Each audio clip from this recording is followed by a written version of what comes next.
Hello everyone, चलिए बात करते हैं आज का पेपर की, जो इस तरह से आपकी स्क्रीन पे।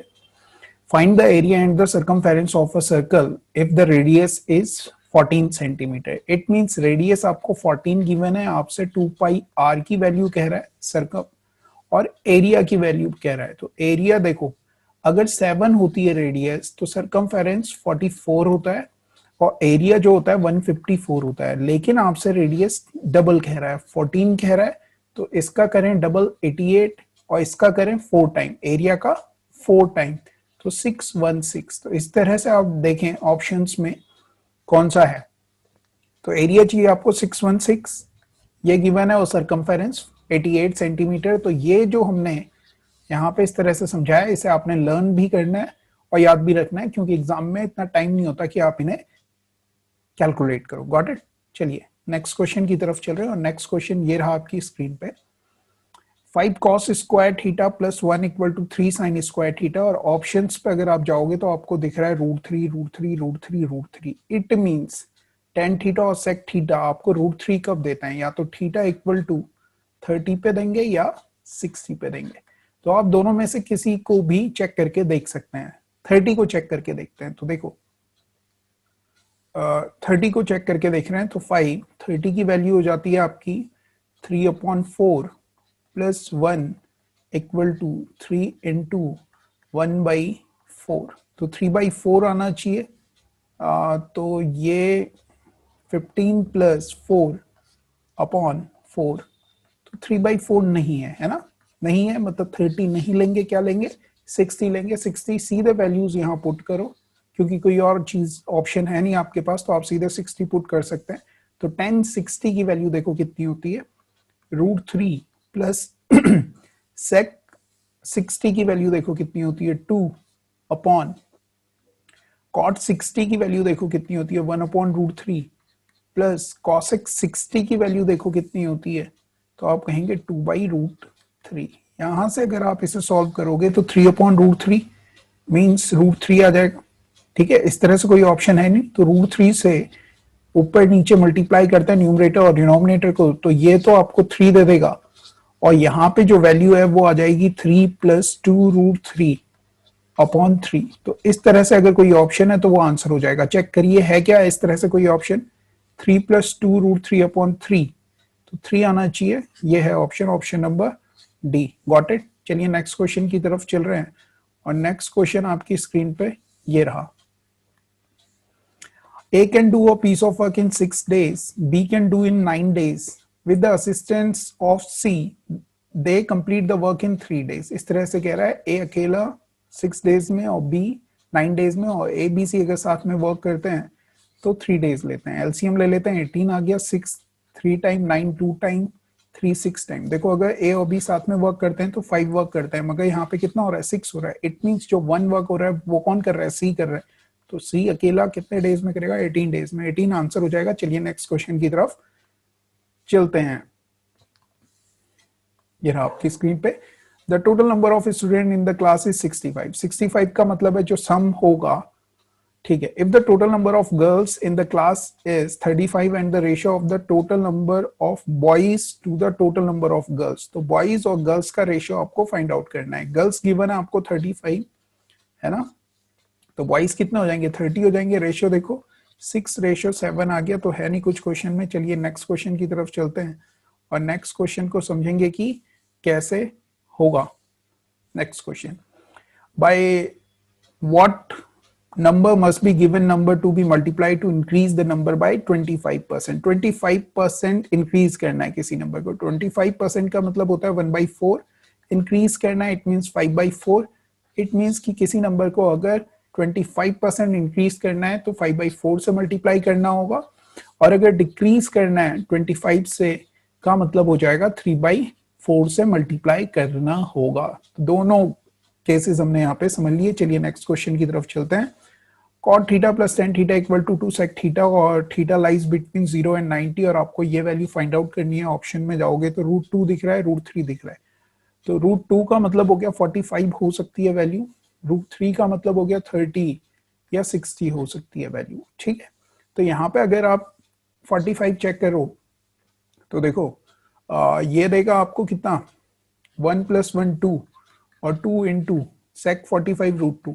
तो ये तो सेटिस्फाई नहीं कर रहा है ना, 45 बाहर हो गया।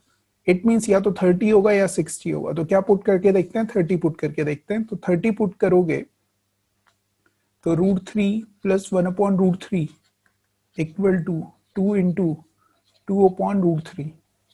तो देखो ये वैल्यू मिल रही है कि आपको 4/√3 आ रहा है, ठीक है। तो 30 पे इक्वेशन जो ये है ये सेटिस्फाई कर रही है, तो आपने ये वैल्यू यहाँ पे पुट कर लेनी है। तो tan 60 की वैल्यू, क्योंकि 30 कह रहा है वो, तो 2 थीटा की बात कर रहे हैं तो 60 डिग्री लेंगे। तो tan 60 की वैल्यू आपको पता है √3 होती है, माइनस sec 30 की वैल्यू कह रहे हैं तो 2/√3 होती है। cot 60 की वैल्यू, cot 60 की वैल्यू देखो कितनी होती है, 1/√3 प्लस cosec 30 की वैल्यू कितनी होती है, तो आप कहेंगे 2 होती है। इसे सॉल्व करना है, सिंपली है। तो यहां मल्टीप्लाई करोगे 3 - 2 1/√3 आ गया न्यूमरेटर में।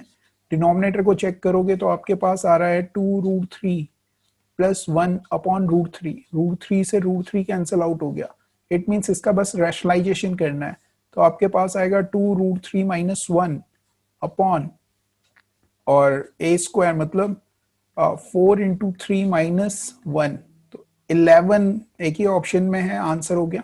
Got it. इस तरह से हम इस तरह के क्वेश्चंस कर सकते हैं। चलिए नेक्स्ट क्वेश्चन की तरफ चल रहे हैं। In a stream running 3 km/h motor boat goes 12 kilometre upstream and back, अच्छा जी, in 60 minute, find the speed of the motor boat in still water. ठीक है, तो हमें कह रहा है कि 12 किलोमीटर अप स्ट्रीम जाना है और 12 किलोमीटर डाउन स्ट्रीम जाना है। तो इस पूरे जो टास्क है उसमें 60 मिनट लग रहे हैं, इट मींस 1 आवर लग रहे हैं। गॉट इट, 1 आवर हो गए, 1 आवर। ठीक है, तो अप स्ट्रीम को हम लिख सकते हैं 12/b - s। s की वैल्यू आपको गिवन है 3, तो 3 पुट कर लेते हैं। 12/b + 3 equal to 1। थोड़ा सा सॉल्व करेंगे 12, तो यहां देखो आपके पास आएगा 2b/b² - 9 equal to 1।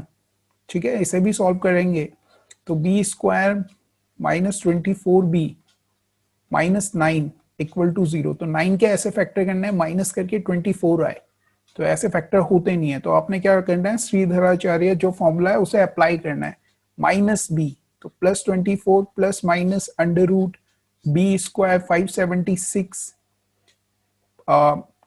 b² - 4ac, तो 4ac प्लस हो जाएगा 36 अपॉन 2a, a की जगह तो 1 ही है, तो 2 से ये 24 कैंसिल आउट होगा, 12 आएगा। तो देखो 12 कौन सा ऑप्शन दे रहा है, ये ऑप्शन 12 दे रहा है, तो आगे चेक करने की जरूरत नहीं है। Got it.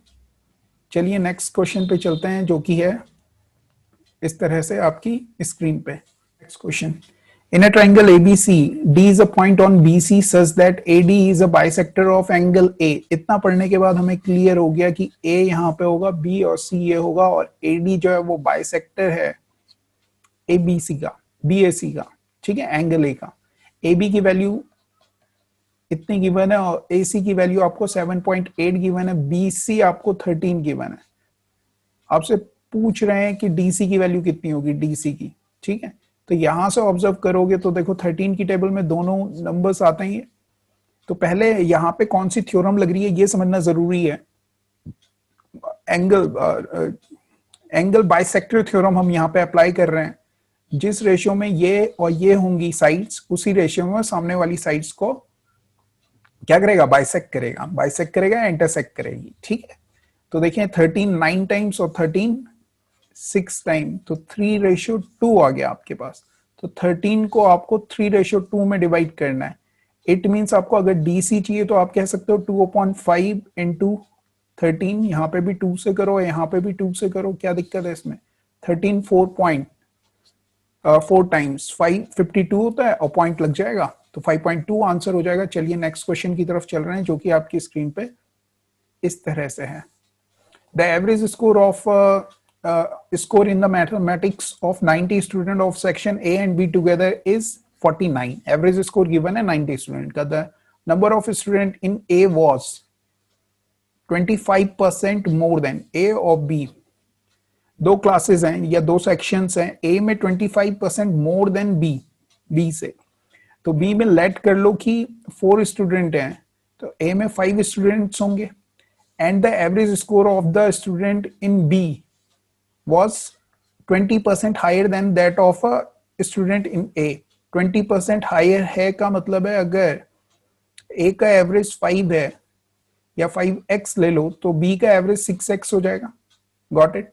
आपको एवरेज गिवन है, ठीक है ना, तो आप सीधे भी कर सकते हो, इसे इन दोनों की मल्टीप्लाई करो, इन दोनों का मल्टीप्लाई करो, तो देखो ये आ गया 25x plus 24x upon total number of student कितना है 9 है, इक्वल टू कितना गिवन है 90 गिवन है।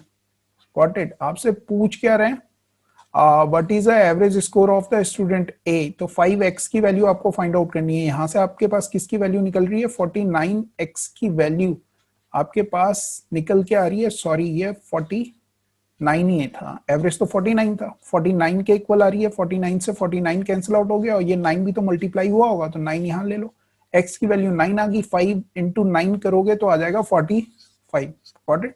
इस तरह से क्वेश्चन हो जाएगा। चलिए नेक्स्ट क्वेश्चन की तरफ चलते हैं जो कि है इस तरह से, a man sold 2 gift of 30 rupee each, on one gift he gains 80% and other he gift he lost 18%। Selling price same given है, सेलिंग प्राइस सेम गिवन है और एक पे उसे 18% का प्रॉफिट हो रहा है और दूसरे पे 18% का लॉस हो रहा है। व्हाट इज ओवर गेन और लॉस? तो आप डायरेक्टली आप बता सकते हो कितने का लॉस हो रहा है। देखिए कैसे निकालेंगे, 18/10 का होल स्क्वायर कर लो सीधे सीधे, कितने का लॉस होगा जब सेलिंग प्राइस इक्वल हो, ठीक है, और सेम प्रॉफिट और सेम लॉस हो रहा हो, तो ये डायरेक्ट फॉर्मूला हो जाएगा loss equal to 18/10 square. Got it? तो यहां से आ रहा है 3.24। Got it? इतने का लॉस हो रहा है। प्राइस अगर आपकी 100 रही हो तो सेलिंग प्राइस कितना हो जाएगा 3.24 का लॉस के साथ, तो आप लिख पाएंगे 96.76। Got it? ये सेलिंग प्राइस होगा। आपको सेलिंग प्राइस एक का 30 गिवन है और 30 ईच कह रहा है, मतलब इसकी वैल्यू 60 गिवन है, दो की तो 60 होगी ना, तो 60 की वैल्यू 96.76% होगी। आपसे पूछ रहे हैं गेन कितना होगा, इट मींस ये लॉस कितना होगा, तो लॉस कितना परसेंट हो रहा था, -3.24 हो रहा था, तो 3.24% की वैल्यू आपको फाइंड आउट करनी है। डायरेक्ट सॉल्व कर लो, ठीक है, पॉइंट से पॉइंट कैंसिल आउट हो गया। देखो x की वैल्यू आ जाएगी आपके पास 0, 4 और 12 और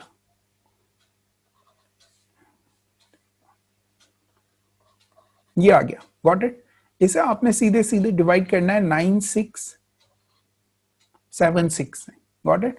तो आपके पास x जो आएगा ना वो रुपी में आ जाएगा कि कितने का आपको गेन हुआ है या लॉस हुआ है। चलिए इसे सॉल्व करते हैं। देखो 1 टाइम्स नहीं 2 टाइम्स जाएगा, ठीक है, और पूरा पूरा 2 ही टाइम्स जाएगा, 2 के बाद बहुत आगे तक जाएगा, 0.000 समथिंग आएगा, ठीक है, तो 2% के करीब आ जाएगा, सॉरी 2 रुपी के करीब आपको लॉस हो रहा है। चलिए नेक्स्ट क्वेश्चन की तरफ चलते हैं। नेक्स्ट क्वेश्चन आपकी स्क्रीन पे ये रहा, in the given figure circle inscribed. अच्छा ये तो गिवन ही है, touch side P Q given है आपको, एंड पी क्यू की, अच्छा पी क्यू गिवन है आपको, ये टोटल 15 गिवन है आपको, ठीक है, क्यू आर गिवन है आपको 10, और क्या गिवन है आपको, आरपी गिवन है 12, ठीक। आपको फाइंड आउट क्या करना है, then the find the length of the P S Q T and, तो पी एस देखो, पी एस अगर एक्स है तो ये भी एक्स होगा, एक ही पॉइंट से सर्कल पर ड्रॉ की गई जो लाइंस होती हैं वो इक्वल टेंजेंट ड्रॉ करती हैं, ठीक है। अगर इसे y ले रहे हो तो ये भी y होगा, ये z ले रहे हो तो ये भी z होगा। तो देखो x प्लस z की वैल्यू कितनी आनी चाहिए, 15 आनी चाहिए। तो ऐसा ऑप्शन देखो जिनका सम 15 हो। पहले कह रहा है पी एस और क्यू टी, तो पी एस और क्यू टी बोले तो क्यू एस, ठीक है। तो दो ऐसे नंबर जिनका सम 15 हो, इन दोनों का सम 15 है, गॉट इट। और कोई दो हैं, ये दोनों नंबर्स भी हैं, इनका सम भी कितना है 15 है, तो ये दोनों ऑप्शंस हो सकते हैं। दूसरा ऑप्शन कह रहा था Q T, where is Q T, देखो क्यू टी की बात कर रहे हैं तो जेड की बात कर रहे हैं ये, है ना। तो जेड के सेंस में अगर आप कहोगे और y भी ऐड करना है, y आपने निकाला नहीं है तो y भी देख लेंगे। ओके, QT तो हमें मालूम ही है ना कि 8.5 अगर लिया है तो 8.5 और 3.5 देखो कितना हो रहा है सम, 10 हो रहा है क्या, ज्यादा हो जा रहा है। ठीक है, तो ये नहीं लेंगे। कौन सा ऑप्शन लेंगे, ये ऑप्शन लेंगे। हम क्या कर सकते हैं, ऑप्शन से चेक कर सकते हैं कि x प्लस वाई की जो वैल्यू है वो 12 हो, x प्लस जेड की जो वैल्यू हो वो 15 हो, और y प्लस जेड की जो वैल्यू हो वो 10 हो। व्हाट इट, इस तरह से क्वेश्चन सॉल्व कर लेंगे। चलिए नेक्स्ट क्वेश्चन की तरफ चल रहे हैं, और नेक्स्ट क्वेश्चन आपकी स्क्रीन पे ये रहा। What is the area of a triangle whose sides 3, 5, 4? एक राइट एंगल ट्राइंगल है जिसकी 3, 4 और 5 है, तो एरिया की बात कर रहे हैं तो 6 हो जाएगा। क्या दिक्कत है इसमें, 1/2 बेस इंटू हाइट। ठीक है, 12, 6 आ गया। Got it. चलिए नेक्स्ट क्वेश्चन की तरफ चल रहे हैं। नेक्स्ट क्वेश्चन ये रहा आपकी स्क्रीन पे। Solve the following. देखो साइन 27 डिग्री और कॉस 63, तो दोनों एक दूसरे में इंटरचेंज हो जाएंगे, इनकी वैल्यू 1 आ जाएगी, इनकी वैल्यू भी 1 आ जाएगी। 1 माइनस 1 कितना दे देगा, 0 दे देगा, तो 0 हो गया, कोई दिक्कत नहीं है। नेक्स्ट क्वेश्चन की तरफ चल रहे हैं। What is the reminder when we divides 5? ये कुछ इस तरह से है, 5 की power 70 plus 7 to the power 70, इसको डिवाइड कर रहे हैं 74 से। इसे अगर आप ऑब्जर्व करो थोड़ा सा तो आप लिख सकते हो 5 square to the power 35 plus 7 square to the power 35। ये पूरा का पूरा डिवाइड होना चाहिए ये। ठीक है, जब इस तरह से हो, पावर ऑड में हो, तो इसका मतलब अगर a cube plus B cube की बात करें तो इसका एक फैक्टर a प्लस बी होता है कि नहीं होता है, आप बोलोगे हाँ जी होता है। इसी तरह से a की पावर 5 प्लस बी की पावर 5 का एक फैक्टर a प्लस बी होता है। ठीक है, पावर क्या होनी चाहिए, ऑड नंबर्स में होनी चाहिए और सेम होनी चाहिए। सेम है, ऑड नंबर में है, इट मींस इसका एक फैक्टर 5 की पावर 2 प्लस 7 की पावर 2 होगा। तो 5 की पावर 2 25 हो गया, 7 की पावर 2 49 हो गया, दोनों को ऐड करोगे आ गया 74। 74 से 74 कैंसिल आउट हो जाएगा, इट मींस रिमाइंडर कितना मिलने वाला है, 0 मिलने वाला है। Got it. चलिए नेक्स्ट क्वेश्चन की तरफ चलते हैं, और नेक्स्ट क्वेश्चन ये रहा आपकी स्क्रीन पे। बहुत ज्यादा सिंपल है, A square minus B square 5a plus 3 और 5a माइनस 3, इससे ज्यादा और कुछ हो नहीं सकता इस क्वेश्चन में। चलिए नेक्स्ट क्वेश्चन की तरफ चल रहे हैं, जो कि है इस तरह से। कह रहा है कि फाइंड द प्रोडक्ट ऑफ, तो ये हमें साफ साफ दिख रहा है ना कि a plus B plus C और A square plus B square plus C square minus A B minus B C minus C, किसका फॉर्मूला होता है, कह दो। A cube plus B cube plus C cube minus 3abc का formula होता है, नहीं होता है। c की जगह कंपेयर करोगे तो 2c है, तो 2c का क्यूब करोगे तो 8c क्यूब आएगा। यहाँ पे भी तो c की जगह 2 पुट करना पड़ेगा, तो 3ab 2c, तो 6 आना चाहिए, तो 6 आना चाहिए, 6 आना चाहिए। ठीक है, ये तो बाहर हो गए, और 8c क्यूब आना चाहिए, तो ऑप्शन नंबर डी आंसर हो जाएगा। चलिए नेक्स्ट क्वेश्चन की तरफ चल रहे हैं, जो कि है इस तरह से। The length of the each equal side of an isosceles triangle is 15। Equal length given है आपको 15, ये 15 है आइसोसेलेस ट्राइंगल की, and the included angle between ये 90 गिवन है। तो यार ये देखो ये 90 डिग्री गिवन है, 15 15 कह रहा है, तो एक राइट एंगल ट्राइंगल नहीं बन रहा, 1/2 base into height. Got it. तो 225/2 हो जाएगा, या फिर अगर आपको ये 60 डिग्री गिवन होता तो हमारे पास फॉर्मूला होता है 1/2 ए बी साइन थीटा। ठीक है, इस तरीके इस मेथड से भी हम निकाल सकते हैं, और साइन 90 की वैल्यू 1 ही होती है तो कोई फर्क नहीं पड़ रहा है, तो ये हो जाएगा आंसर। हम when two equal amounts are deposited 5 year and 3 year at a rate of 7% and 9% per annum respectively, the difference of their simple interest is इतना। तो 5% के हिसाब से 5 ईयर पे 7% के हिसाब से जो इंटरेस्ट हो जाएगा वो 35% हो जाएगा, और 3 ईयर के लिए 9% के हिसाब से जो इंटरेस्ट होगा वो 27% होगा। दोनों का डिफरेंस आपको 475 गिवन, दोनों का डिफरेंस करोगे तो 3 और 5 8% आ गया। 8% की वैल्यू 475 है, 8 से डिवाइड कर लो सीधे, 8 5 टाइम्स और आपके पास आ गया 7 8 9 टाइम्स, ओके 3 टाइम्स आ जाएगा। ठीक है, तो एक ही ऑप्शन आ रहा है आपके पास, ये हो गया आंसर।